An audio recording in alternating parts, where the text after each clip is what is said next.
When I got into the industry back in the early 90s, we had a show we would be able to go to in Las Vegas called the Magic Show. Not Siegfried and Roy, not like the Magician Magic Show. It was called Men's Apparel Guild International Conference, okay? And during that time, that was the birth of what you now know today as streetwear. And when we started going to that conference in Vegas, it was like 6, 7 booths. And then those 6, 7 booths became a row. And then that row became an entire aisle. And that aisle became an entire floor. And that floor became a pavilion. And that pavilion became an entire separate show that does exist today. But what was magical about that time was we had community. Because twice a year, some of the most creative people on the planet were going to Vegas to show their work, but to create community and conversation and learn from each other about, hey, this is the factory I'm using. Hey, this is the person I'm working with. Hey, I'm doing this, I'm doing that. And I realized when we were talking, like, that doesn't exist today. It doesn't exist that you guys don't have that community that we grew up on and that this industry that you guys are in gave birth to. And I thought it was important for us to have that conversation on this stage today.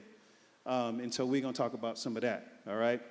But I first want to introduce Ty, because Ty, she was one of the main people at Foot Locker that believed in the POC vision. And from the first time we spoke many years ago, it wasn't even about the stuff that we working on. It was just a conversation for us to check in. And the thing that I felt from you was just that passion for us, that passion for up-and-coming young black and brown talent that could possibly have an idea of what it could be like to be distributed through Foot or some other larger retailer or even smaller ones. Where did that passion come from? Like, where did that come from for you to feel that level of commitment and ownership, even though it wasn't 100% in your control? But I felt like it was when you were talking to me about it. I don't know what you're trying to do to me right now. Thank you so much. I'll take it back just to my childhood, from growing up in Harlem. And anybody that knows me know I'm going to talk about 2 things, Harlem and the real HU, Hampton, right. Hampton University. Yeah. I was at Hampton last week. Yes. Okay. Hello.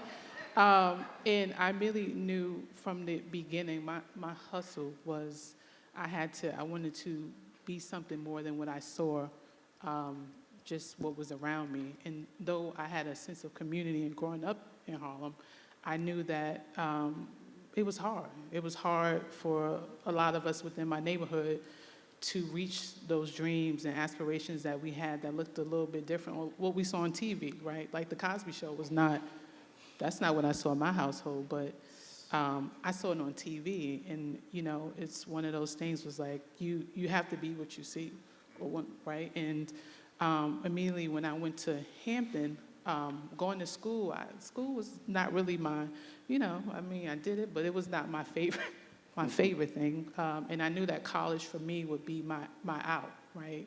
That would be what would inspire those young girls and boys within my neighborhood that saw me leave the block, as we would say, and do something different. And once I realized that I was inspiring others from just graduating from high school, now I'm going to college, and now I'm on this campus with all these other people that look like me, I'm just like, wow, like you have people that actually come from backgrounds that was nothing like mine, doctors and lawyers, and that didn't look like mine, but I knew that there was something to be said to have a sense of us belonging and excellence.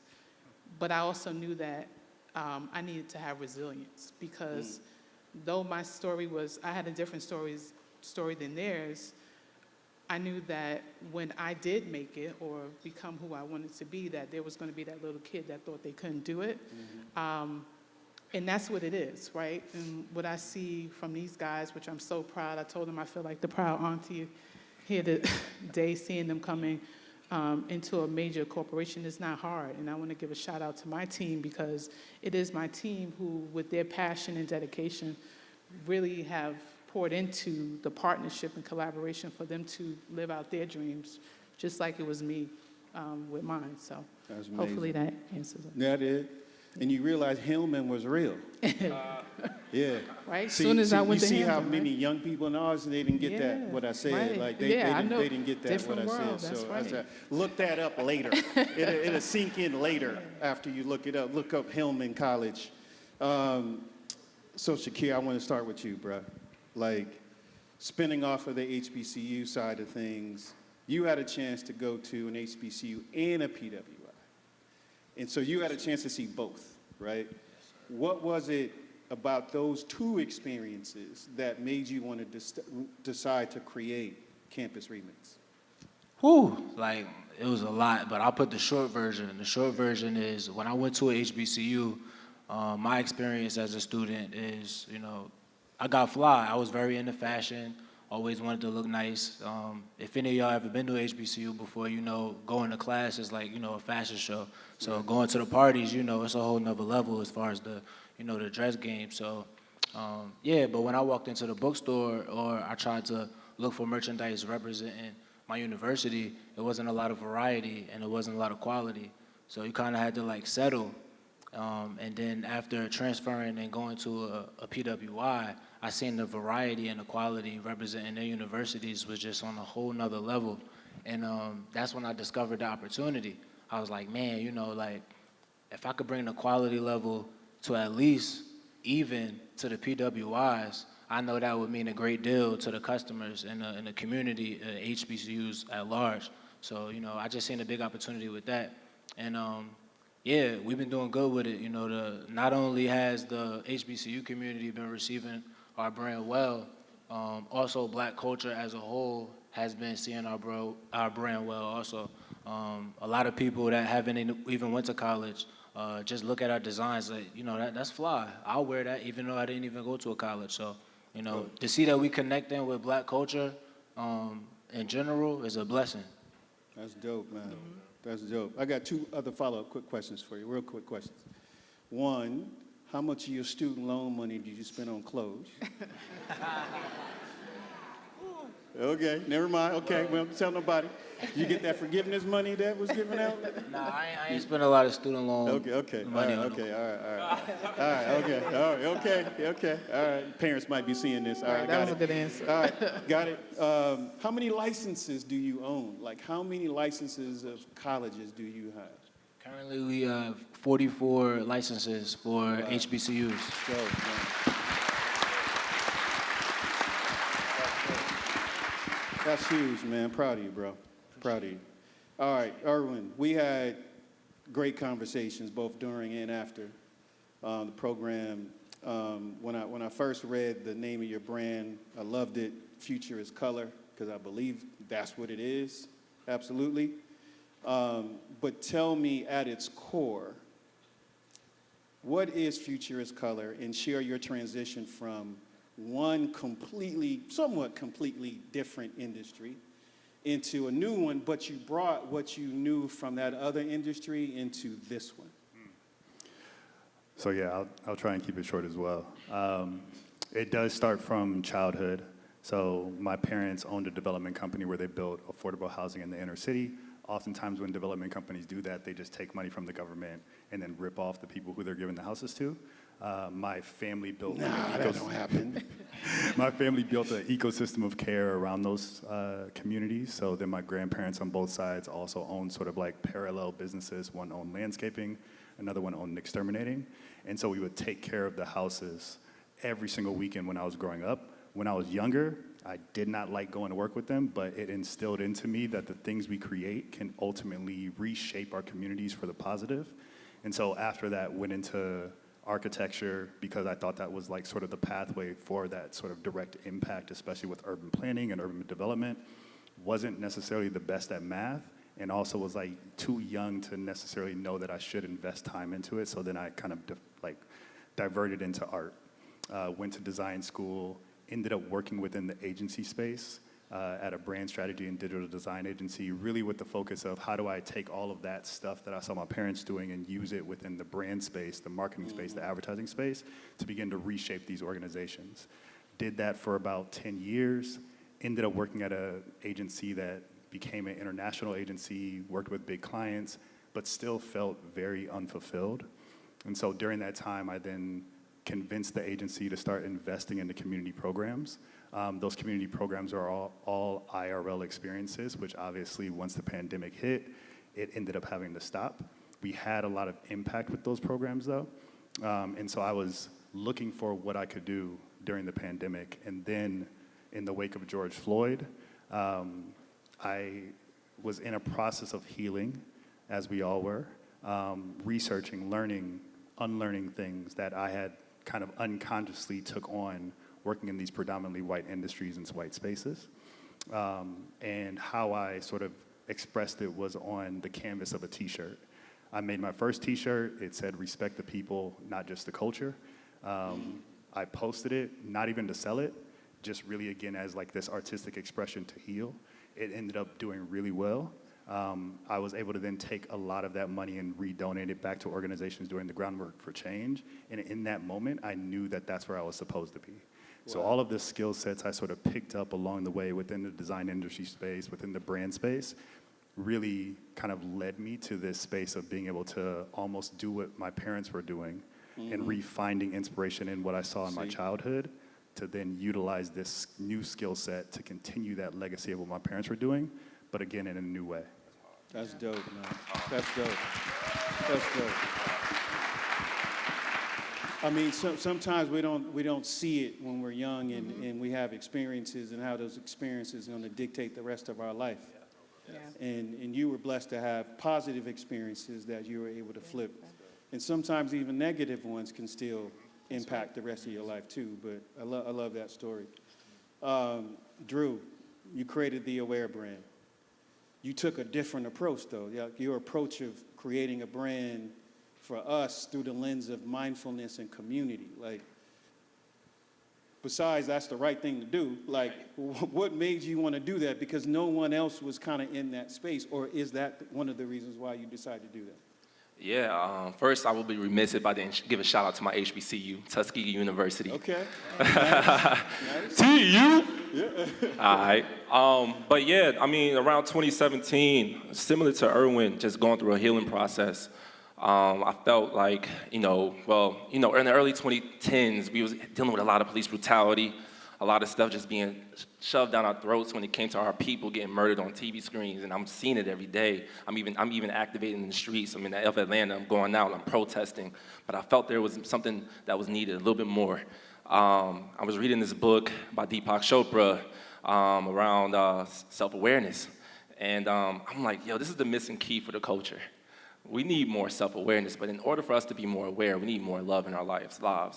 We need to be grounded in love. And that sparks the mindfulness journey, right? Because we have to see ourselves, and everything starts in the mind, right? But if we take a step back and realize that, we'll see it. So for me, I wanted to use apparel similar to Erwin to spread that message and be that vehicle in the community. I felt like the need of our community needed it first, and we like to get fly, like Shakir said, we like to get jiggy. You know what I mean? I'm one of them guys so you too. Use your student so loan money too? I definitely did. I definitely did. So. So yeah, just using apparel to be that vehicle, and then over the years it evolved. So now we're doing a lot more community engagement, building with men. We have a monthly men's meetup we do in Atlanta. I do a conversation series every quarter called The Mindful Creative, where we get creatives in a room and we have real conversations around mindfulness and the struggles and the obstacles that we go through as creatives, and how we can learn from each other, peer-to-peer mentorship. So this brand has grown bigger than just apparel, and like you said, I was early in the space, like 2016, 2017, doing it, but I'm seeing now other brands take on that mission from a wellness approach, so it's beautiful to see it. Man, beautiful. Beautiful. Give him a hand. I think, you touched on it, man. I think the mindfulness side is something is kind of new for us to embrace and understand. I don't know if you saw me, I was breathing before we came on stage, right? As much as I don't like to talk in public, I still have to ground myself before I show up. Literally. I did a meditation before I came on the stage too. Always. It just, for those of you who struggle with speaking in public, like it's important for you to ground yourself, because then it gives you a nice center to be able to approach whatever is going to come your way, and it gives you a certain calmness for you to move forward. So I love the fact that you're building a brand based on that, bro. How does this feel, Ty? Like you know, you didn't see these boys. I'm pretty sure they were ashy when you first talked to them, right? and now you see them, they a little bit got some lotion and feeling a little bit better. And I mean, how does that feel to see them like a proud auntie?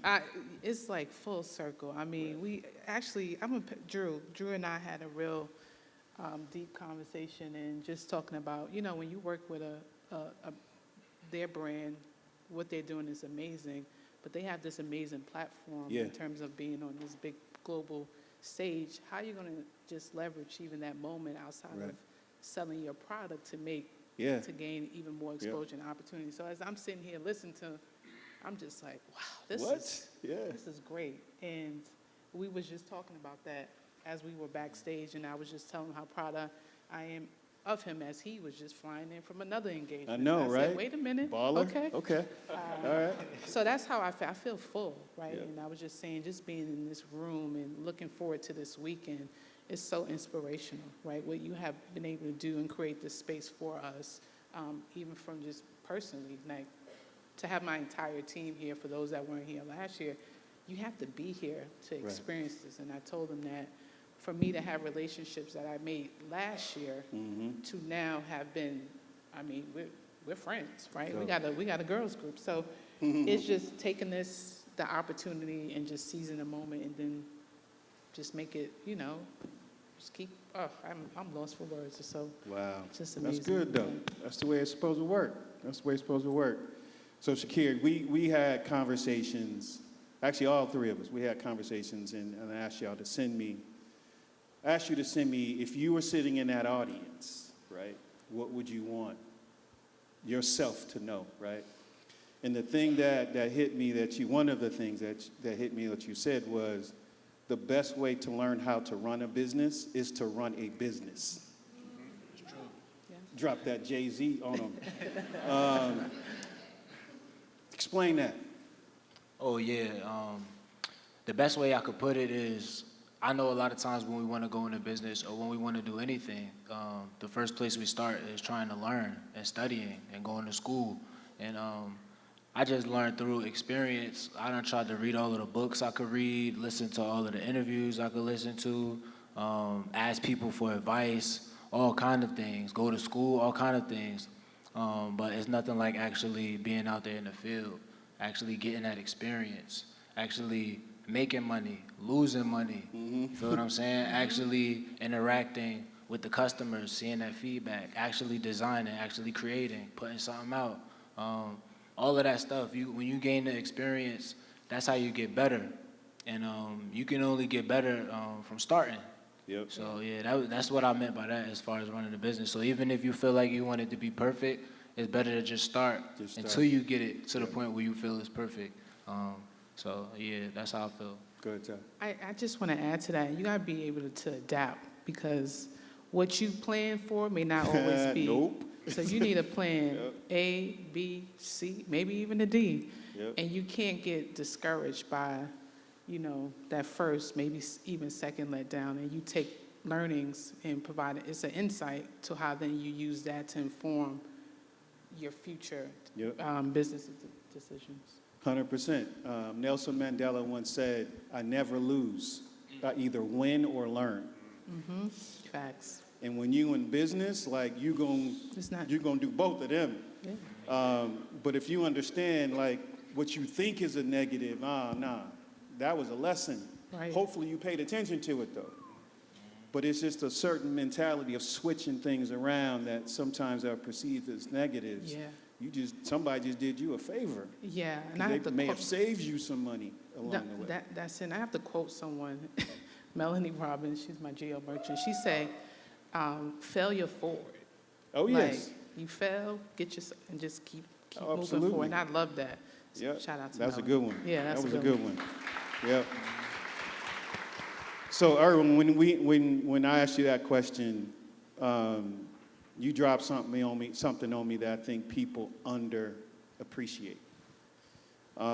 You said find inspiration in structure and operations of other brands, but use your brand as a conduit for stories. Explain that to them. Yeah, you said that. You said that. Because sometimes, like, that's the part that makes us lose money, actually. It's that part of not respecting operations, not respecting the way your business is structured. But for you to look at other brands, and that's how you learn on top of just doing it. But if you can study other brands and study how other people do it, man, that's golden. So tell me what you meant by that.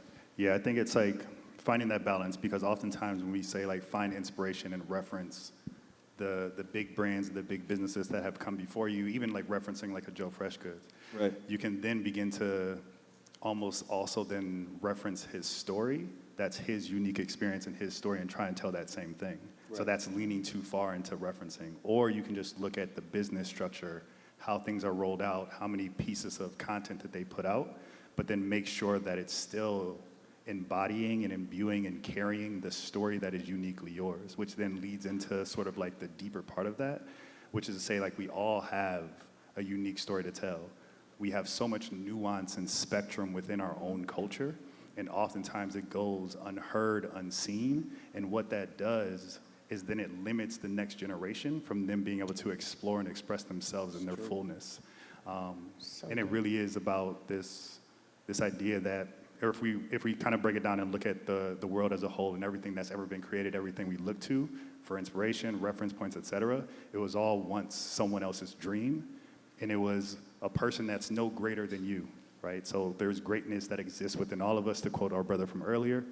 And so when we're dreaming, make sure that we're dreaming big. That way, we are actually shaping the future in an image that's going to help the next generation. Come on. Dope. I hope y'all using that pencil and that paper A lot of bars. that's in front of y'all, because they are giving you guys some golden nuggets that if you have a business, if you're thinking about becoming an entrepreneur, if you're thinking about doing some of these things, same with the way Shakira said, it's like, just start. Like, sometimes that's actually an approach, because we talk ourselves out of doing stuff. And we complain about the fact that we ain't doing something. But it's your fault that you ain't doing something. Right. So stop listening to those negative voices that you create in your own mind, in your own body. That's your fault. That's your fault. Money. We're going to talk about some money, Drew. So you had a new concept ahead of its time, because sometimes you can have something that's further ahead than where people are, right? Which I think is the best place to be. I would much rather be ahead than behind, because as soon as you're behind, you're always catching up. It's tough alone just to have a great idea to secure funding, right? But now you have an idea that someone hasn't done yet before for our community that's going to make them better. What were those conversations of, like, trying to secure funding for a concept that maybe people didn't quite understand yet? That's a great And question. it's probably still happening too, Nah, by that's- the way. that's So what- yeah, yeah, 'cause okay. I haven't You see, really- he's sitting up for that one. Nah. He's like, okay. No, because I still haven't secured funding. I was just telling somebody yesterday, like, I'm all money in this business. See, there you You go. know what I'm saying? Like, I'm really taking the Nipsey Hussle approach. Everything I make, I put it back in. Thank God for partnerships like with Foot Locker to support the vision, Give them a round of applause. Yep. So yeah, so for me, like, those conversations are still being had, and if anybody in the room that's want to invest in your wear brand, holler at me. Yeah. And he for real too, by the way. So serious. So he dead serious. But did you catch the first part that he said? Like, he's all money in.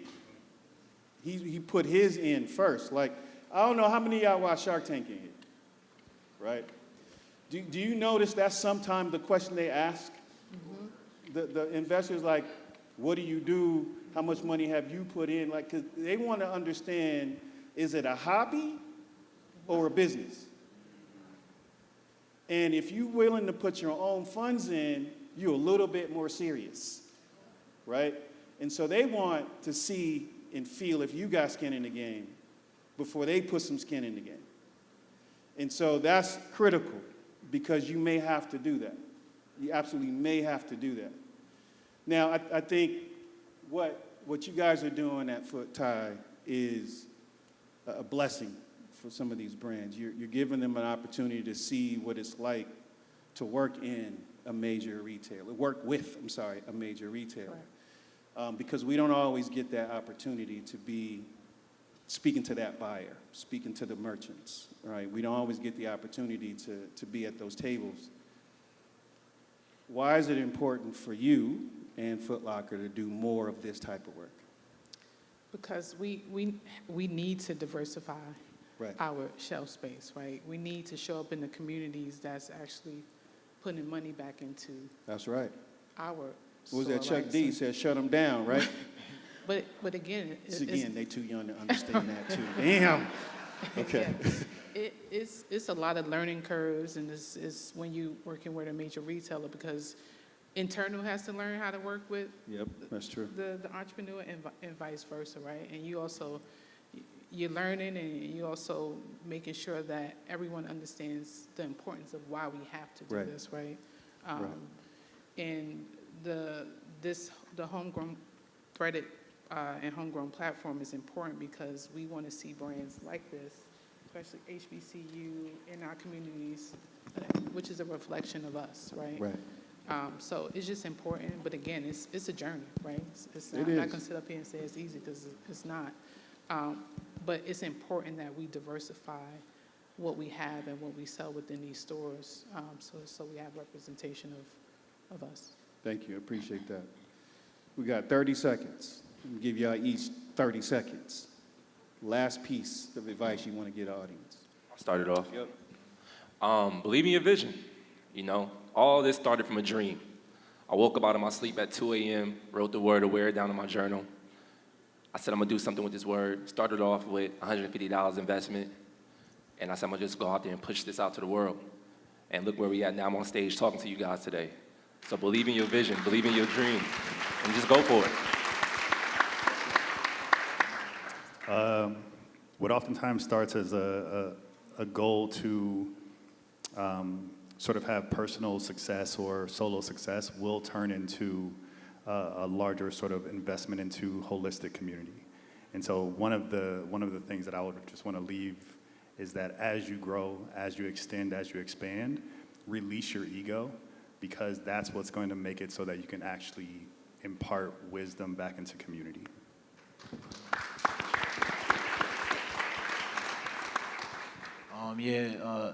One of the biggest advice I could give is if anyone out there has a brand and they want to actually have their brand in a retailer, or if they want to start reaching out to investors, it's best to actually have some proving success that you could already show, because it'll be that much easier to not only get a relationship with a retailer or an investor, but to actually have that success after you have the relationship. Because you do want to get your foot in the door, but it's more important to stay there and keep that relationship and grow it and do even bigger things. A lot of times people may come unprepared. They may get in the door, but they might not stay there. So that's important also. Just be prepared, before you start approaching people or before people approach you. Beautiful. Yeah, imposter syndrome is real. I'm going to make it short and sweet. Show up as your authentic self. At the end, it'll be all worth it, right? Beautiful. Thank y'all. Thank you. Thank y'all. Give them a hand, please.